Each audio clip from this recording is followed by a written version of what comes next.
प्राप्तमोदकं सदा विमुक्तिसाधकं कलाधरावतंसकं विलासि लोकरक्षकम् अनायकैकनायकं विनाशिते भदैत्यकं नताशुभाशुनाशकं नमामि तं विनायकं नमामि तं विनायकम्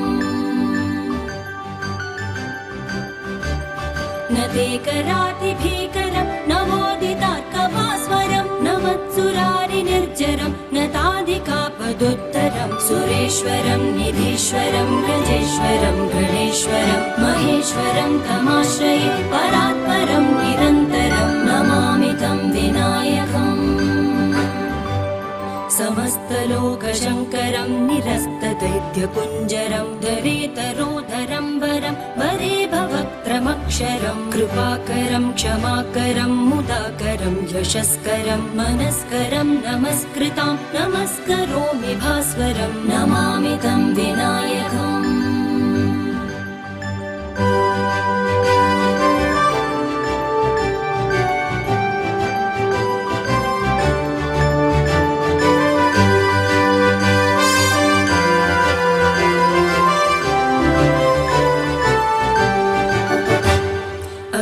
अकिञ्चनार्तिमार्जनं चिरन्तनोक्तिभाजनं पुरारिपूर्वनन्दनं सुरारिगर्वचर्वणं प्रपञ्चनाशभीषणं धनञ्जयादिभूषणं कपोलदानवारणं भजे पुराणवारणं नमामि तं विनायकम्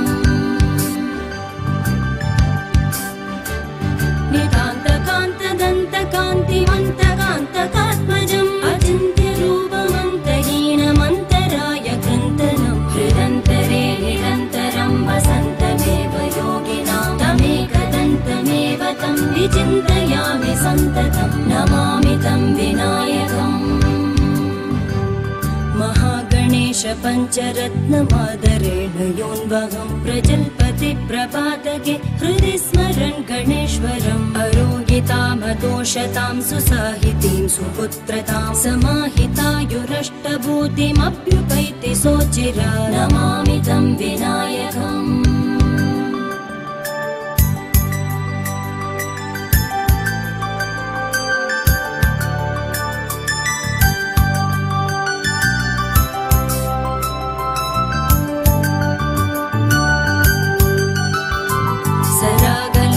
दुर्लभं विरागिलोकपूजितं सुरासुरैर्नमस्कृतं जरापमृत्युनाशकं गिरागुरुं श्रेयाहरं जयन्ति यत्पदार्चका नमामि तं गणाधिपं कृपाभयपयोनिधिं नमामि तं गणाधिपम्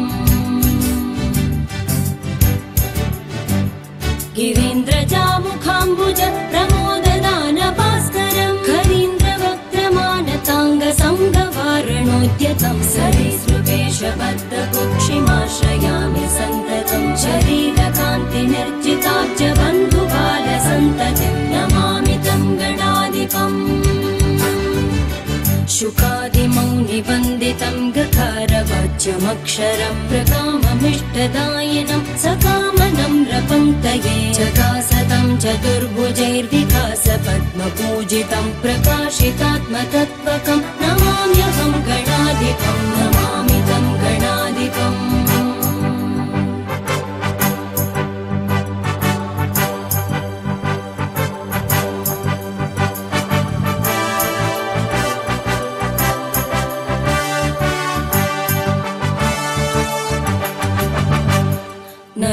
नराधिपद्वदायकं स्वरादिलोकदायकं ज्वरादिरोगवारकं निराकृतासुरव्रजं कराम्बुजोल्लसत्सृणिं विकारशून्यमानसै हृदा सदा विभावितं मुदा नमामि विघ्नपं नमामि तं गणाधिपम्